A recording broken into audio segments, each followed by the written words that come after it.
Yo guys, welcome back to my video. Oke, karena banyak dari teman-teman yang belum begitu tahu gimana sih caranya kita membuat animasi yang smooth di aplikasi Vipa Clip. Nah, banyak dari teman yang bertanya, "Bang, aku udah bikin animasi pakai 30 fps. Tapi kenapa sih Bang animasinya cepet banget? Bang, aku udah bikin animasi tapi hasilnya kok patah-patah?" Dan aku bakal bahas semua itu di video ini. Dan buat teman-teman yang baru datang di channel ini kalian akan belajar bagaimana caranya kalian membuat animasi. Jadi pastikan kalian udah klik like dan subscribe di bawah. Oke, tanpa banyak basa-basi kita masuk ke dalam tutorialnya. Let's go. Oke teman-teman, jadi kita sudah masuk di aplikasi Vipa Clip. Nah, jadi di video sebelumnya saya sudah membuat animasi seperti ini dan semua proses mulai dari editing, mulai dari animasinya, semuanya diproses di Android. Nah, jadi animasi ini saya buat di aplikasi Vipa Clip teman-teman. Jadi kurang lebih hasilnya seperti ini. Jadi kalian bisa tonton terlebih dahulu animasi yang sudah aku buat di channel ini, oke? Nah, dan banyak banget dari teman-teman yang bertanya, "Bang, gimana sih caranya membuat animasi yang smooth?" Oke, dan mungkin dari teman-teman yang belum begitu tahu bagaimana caranya membuat animasi yang smooth, dan banyak juga teman-teman yang di DM di komentar di bawah, "Bang, aku udah bikin animasi, tapi kenapa sih Bang animasi yang buat kok patah-patah?" Mungkin itu tergantung FPS yang kalian pakai. Nah, ada lagi yang tanya kayak gini, "Bang, aku udah bikin animasi udah pakai 30 fps, tapi kok kenapa sih Bang animasi yang aku buat ini cepet banget gerakannya?" Nah, jadi aku bakal bahas di video ini, oke? Jadi di sini aku sudah membuat sebuah contoh seperti ini. Nah, di bagian ini adalah di sini aku memakai 24 fps teman-teman. Nah, di sini kalian bisa lihat ada 24 fps. Nah, semakin fps yang kalian pakai semakin tinggi, misalnya aku pakai 24 fps, berarti semakin banyak objek yang harus kita gambar teman-teman. Misalnya kalian pakai 12 fps, jadi kalian nggak perlu gambar yang terlalu banyak, tapi resikonya adalah animasi yang kalian buat itu nggak terlalu smooth. Nah, kalau kalian pakai 24 fps maupun pakai 30 fps, berarti angkanya akan tinggi. Berarti semakin banyak fps yang kalian pakai, berarti semakin banyak objek yang kalian gambar juga teman-teman. Nah, di sini ada contoh, yaitu di sini ada gambar totalnya menjadi 46 frame. Ini namanya frame teman-teman. Oke, dan di sini kalian bisa lihat bahwa gerakannya smooth banget teman-teman. Set. Nah, di sini semakin besar untuk bagian frame yang kalian pakai, semakin banyak juga yang kalian gambar teman-teman. Oke, di sini aku contohkan, yaitu di sini aku memakai 12 fps. Kan bisa lihat, di sini aku memakai 12 fps. Di 24 fps tadi totalnya yaitu 46 gambar. Nah, di bagian sini yaitu totalnya cuma 18 gambar atau frame. Nah, ini namanya frame, teman. Oke, di sini totalnya cuma 18 frame. Kalian bisa lihat sama-sama smooth, cuma untuk bagian gerakannya itu agak patah-patah teman-teman. Nah, karena kita memakai 12 fps. Jadi kita memakai fps yang kecil itu kita juga gambarnya cuma sedikit teman-teman. Misalnya kita pakai 12 fps, berarti gambarnya cuma sedikit, cuma gerakannya agak nggak smooth gitu teman-teman. Jika kita memakai 24 fps, berarti gerakannya semakin smooth dan objek yang kita gambar menjadi lebih banyak teman-teman. Jadi di sini kita lihat, kita aktifkan untuk bagian onionnya dan kita fullin menjadi 5 onion. Di sini framenya. Jadi kalian bisa lihat bahwa gerakannya jauh-jauh banget teman-teman. Antara di bagian sini kita ubah ya teman. Oke, di sini kalian bisa lihat antara jarak untuk bagian kepalanya itu terlalu jauh. Nah, kalau kita memakai 12 fps itu gak apa-apa teman-teman. Kalau kita gambarnya jaraknya agak jauh. Kalian bisa lihat bahwa pergerakannya seperti ini. Gerakannya agak jauh teman-teman. Nah, kita kembali ke 24 fps. Kalian bisa lihat bahwa gerakannya ini sedikit-sedikit teman-teman. Nah, kita aktifin cuma 2 aja di bagian sini. Nah, gerakannya itu cuma sedikit banget teman-teman.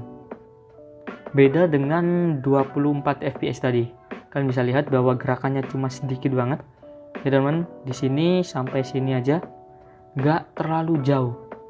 Nah, di bagian sini itu gerakannya agak terlalu jauh teman-teman. Kalau kita pakai 24 fps, berarti gerakannya jangan jauh-jauh seperti tadi. Kalau kita memakai 12 fps itu gak apa-apa, gerakannya agak jauh. Tapi kalau bisa, kalau pakai 24 fps ataupun pakai 30 fps, gerakannya sedikit demi sedikit teman-teman. Jadi animasi yang kalian hasilkan nanti bakal smooth. Oke, Kalau kalian gerakannya misalnya di 30 fps, tapi kalian gambarnya cuma sedikit, terus untuk bagian gerakannya jaraknya jauh banget teman. Misal di bagian sini kepalanya, lalu kan kepalanya di bagian sini, kayak frame per second di 12 tadi, itu bakal animasinya bakal patah-patah dan juga bakal gak smooth. Oke? Kalau bisa, jaraknya yaitu misal nih di 30 fps atau di 24 fps, di sini kepalanya. Nah, lalu gerakannya sedikit demi sedikit teman. Nah, di sini seperti ini. Jangan jaraknya seperti ini teman. Nah, itu salah banget teman. Animasinya bakal gak smooth dan juga patah-patah. Oke, di bagian onionnya kita fullin seperti ini. Kalian bisa lihat bahwa gerakannya sedikit demi sedikit teman-teman. Di bagian ini di 24 fps ini. Nah, di sini sedikit demi sedikit. Oke. Di sini aku contohkan biar kalian lebih paham lagi. Nah, di sini kita tambahkan, kita pakai 30 fps. Oke, kita pakai langsung aja 30 fps. Selanjutnya di bagian sini kita namain ya contoh animasi smooth aja. Selanjutnya di bagian sini kita pilih latar warna putih. Nah, selanjutnya di sini kita klik buat proyek. Oke, jadi kita sudah memakai 30 fps, yaitu frame per second tadi. Nah, kita buat bola seperti ini, teman.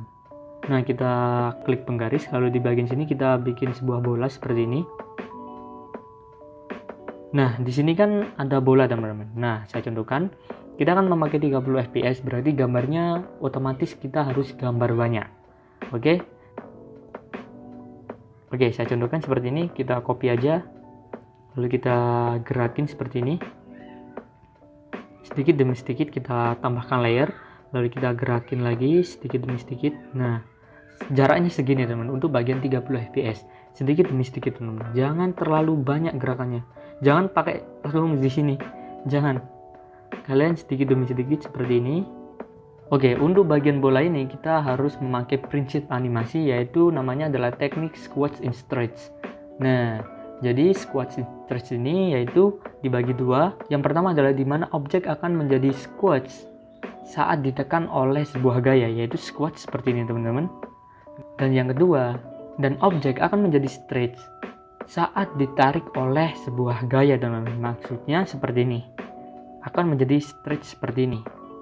Nah, kalau squash tadi seperti ini teman-teman. Oke, stretch seperti ini, lalu squash seperti ini.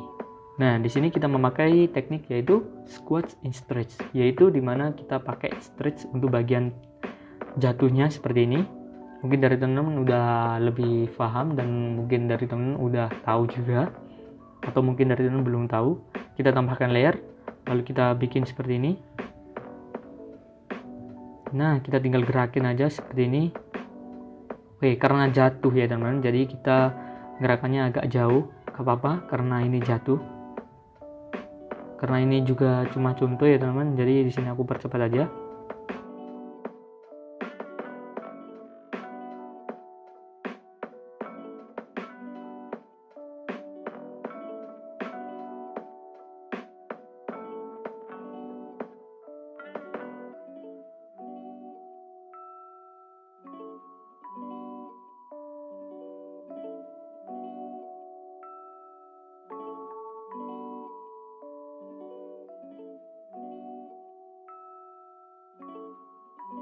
Nah, jika sebuah objek udah turun ke bawah seperti ini teman-teman, kita memakai teknik yang namanya squash teman-teman. Nah, jadi kita buat karakternya seperti ini terlebih dahulu.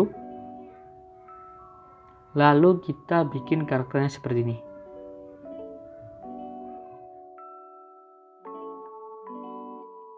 Seperti ini kita copy, lalu kita bikin frame lagi.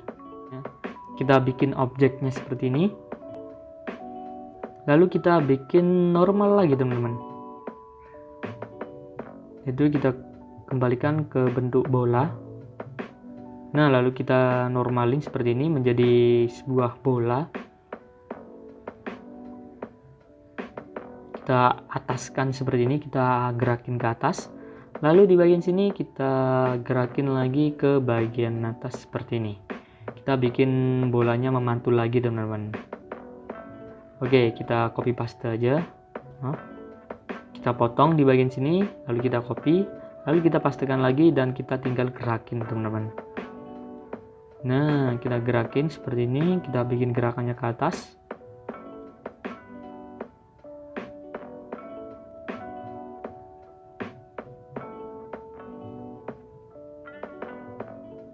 Jadi caranya gampang banget, kalian tinggal tambahkan frame, lalu tinggal copy paste aja.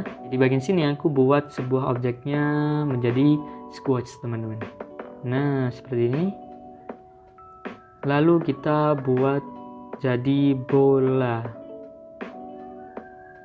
Nah, jadi normal menjadi bola teman-teman. Kita copy, lalu kita pastekan di bagian sini.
Oke, jika sudah maka hasilnya kan seperti ini.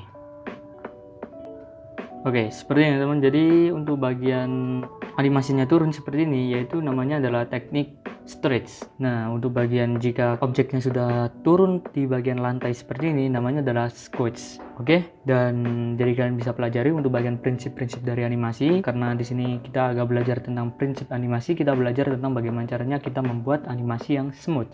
Oke. Jadi ingat untuk bagian ininya, semakin banyak FPS yang kalian pakai, semakin banyak juga objek yang kalian gambar. Nah, di sini totalnya menjadi, yaitu di sini kita bisa lihat untuk penayangan frame. Di sini totalnya menjadi 92 frame. Oke, di sini jadi totalnya menjadi 3 detik teman-teman. Jadi kita bisa lihat di bagian sini, di bagian buat film ini. Oke, di bagian sini kita bisa lihat yaitu totalnya menjadi 92 frame. Dan durasinya di sini menjadi 3 detik. Oke, dan kita pakai 30 fps. Mungkin dari sini kalian udah paham bagaimana caranya membuat animasi yang smooth. Semakin banyak fps yang kalian pakai, semakin banyak juga objek yang harus kalian gambar. Kalau kalian pakai 12 fps, berarti kalian gambarnya nggak terlalu banyak teman-teman. Tapi resikonya adalah animasi yang kalian buat yaitu nggak terlalu smooth. Oke, berarti enak dong kalau kita pakai 12 fps, nggak terlalu banyak gambar. Nah, jadi kalau bisa dibilang enak ya enak, tapi untuk bagian hasilnya nggak terlalu smooth. Oke, jadi selamat mencoba teman-teman. Jadi di sini kita juga belajar sedikit tentang prinsip animasi, yaitu squash in stretch. Oke, untuk nge-save-nya kalian tinggal klik buat film dan kalian klik buat film lagi dan kalian tunggu aja proses rendering dari animasinya. Oke, selamat mencoba. Terima kasih. Oke teman-teman, mungkin segitu aja untuk video kali ini dan semoga tutorialnya bermanfaat buat teman-teman. Dan teman-teman yang punya ide untuk video selanjutnya akan bisa komen aja di bawah. Nanti aku bakal pilih sesuai permintaan terbanyak dari teman-teman. Dan buat teman-teman yang belum paham tentang penjelasan aku kali ini, kalian bisa komen aja di bawah. Nantinya aku bakal balas pertanyaan dari kalian. Oke? Dan saya mencabut. Adios.